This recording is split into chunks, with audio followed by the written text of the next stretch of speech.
नमस्कार, मैं डॉक्टर मुकेश यादव। आज मैं बात करूंगा उत्तर प्रदेश में हो रही पंचायत सहायक की भर्ती के बारे में। आप लोगों को पता होगा उत्तर प्रदेश में लगभग 60,000 ग्राम पंचायतें हैं, जहां पर ग्राम प्रधान का चुनाव होता है। उनमें ग्राम पंचायत हर एक ग्राम पंचायत में एक पंचायत सहायक की नियुक्ति का आदेश सरकार दे रही है। लगभग 60,000 ग्राम पंचायत सहायक नियुक्त किए जाएंगे। अब बात करते हैं कि लगातार इसका कुछ लोग, जहां सरकार एक तरफ अपनी बड़ी उपलब्धि बता रही है कि हम 60,000 लोगों को रोजगार देने जा रहे हैं, वहीं पर जो युवा रोजगार की राह देख रहे थे वो इसका लगातार विरोध कर रहे हैं। उनका कहना है कि ये सरकार छलावा कर रही है, मानदेय को लेकर और तमाम अन्य तरह की चीजों को लेकर अलग अलग लोग इसका विरोध कर रहे हैं। सबसे पहले बात करते हैं कि पंचायत सहायक का कार्य क्या होगा और इसका कितना मानदेय होगा। फिर बात करते हैं कि इसका विरोध क्यों लोग कर रहे हैं। तो हर एक ग्राम पंचायत में एक ग्राम सचिवालय होता है, या इसको ग्राम पंचायत भवन भी बोलते हैं। वो पंचायत भवन मूलतः इसीलिए बनवाया जाता है कि वहां पर जो पंचायत सचिव होता है, प्रधान के साथ दोनों लोग बैठ के वहां अपना कार्यालय बनाएंगे और काम करेंगे। लेकिन हकीकत इससे कहीं अलग है। जहां उत्तर प्रदेश में लगभग 60,000 पंचायतें हैं, उसमें अगर आप देखें तो जो ग्राम पंचायत अधिकारी बोला जाता है, ग्राम विकास अधिकारी, तो उनकी संख्या 60,000 की तुलना में मुश्किल से 10,000, 9-10,000 के करीब है। हर एक ग्राम पंचायत अधिकारी पर लगभग 6 से 8 ग्राम पंचायतों का लोड रहता है। ऐसी स्थिति में उसके पास जब एक से ज्यादा पंचायतें हैं और लगभग 5, 7, 8, 10 इस तरह से हैं, तो वो सही से काम नहीं देख पाता। इसके लिए उसको हेल्पर्स दिए जा रहे हैं। इससे पहले पंचायतों में मनरेगा योजना, जो Mahatma Gandhi national rural employment guarantee scheme के अकॉर्डिंग, उसमें जो नरेगा की जो पूरा काम था उसको देखने के लिए रोजगार सेवक नियुक्त किए गए थे। उनका मानदेय 6,000 रुपए मासिक है।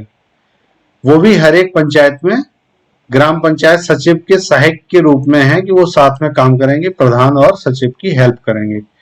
अभी काम बढ़ा है, ज्यादातर ऑनलाइन चीजें हुई हैं, बहुत सारा काम है कार्य योजना से लेके, और जितने भी काम है सबकी जियो टैगिंग और बहुत सारी टेक्निकल चीजें, सब कुछ मोबाइल या आपके लैपटॉप या पीसी के थ्रू आपको ऑनलाइन करना है।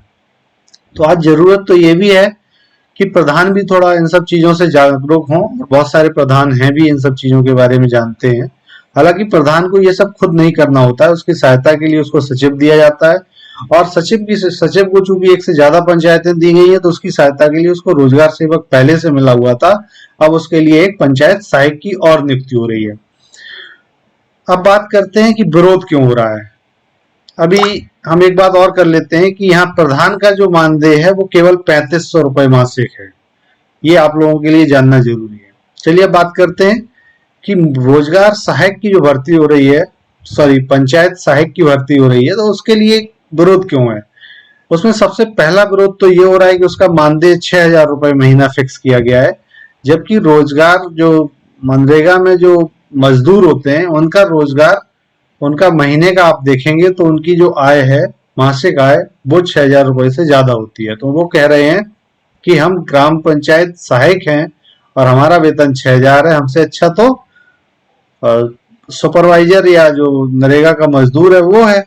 इसके लिए विरोध कर रहे हैं। इसके अलावा उससे पहले भारत सरकार और राज्य सरकार की स्कीम थी जिसमें जन सेवा केंद्र हर ग्राम पंचायत में खोलने का, एक एक पंचायत में खोलने का विचार हुआ था और खोले भी गए हैं, जिनको कॉमन सर्विस सेंटर बोलते हैं, सीएससी या जन सेवा केंद्र। तो जन सेवा केंद्र जो लोग चला रहे हैं उनका यही काम है कि वो सारी चीजों को, पंचायत के कामों को ऑनलाइन फीड करते हैं, चाहे वो राशन कार्ड, आय, जाति, मूल निवास प्रमाण पत्र बनवाने हो तहसील से, इस तरह के बहुत सारे काम।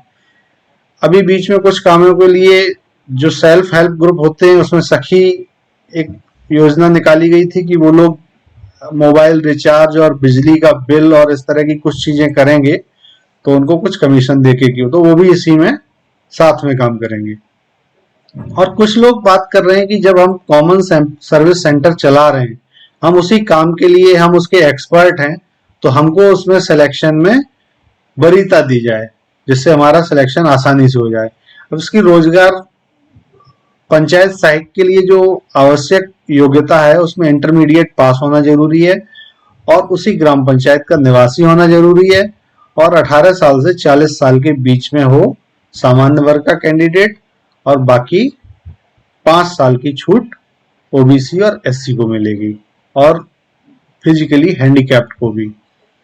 तो अब इसमें सबसे बड़ी बात यह है कि उसको पंचायत सहायक को इसीलिए रखा जा रहा है कि वो सारे काम ऑनलाइन फीडिंग से संबंधित काम करेगा, मतलब उसको कंप्यूटर और कंप्यूटर को चलाने की बहुत सारी जानकारी उसको पता होनी चाहिए। लेकिन इसमें इस पे भी बहुत सारे सवाल उठाए, तो इस पे जब अमर उजाला और कई मीडिया ने जब क्वेश्चन किया पंचायती राज मंत्री भूपेंद्र चौधरी जी से, तो उन्होंने कहा कि हम इसको दिखवाते हैं और इसको सुधार कराएंगे, लेकिन अभी तक ऐसा कुछ हुआ नहीं है और मुझे लगता है कि वो इसको कंपलसरी नहीं करने वाले हैं। तो मुझे नहीं लगता है कि रोजगार सहायक किस तरह से काम करेगा, उसको ट्रेनिंग दी जाएगी या जो भी है।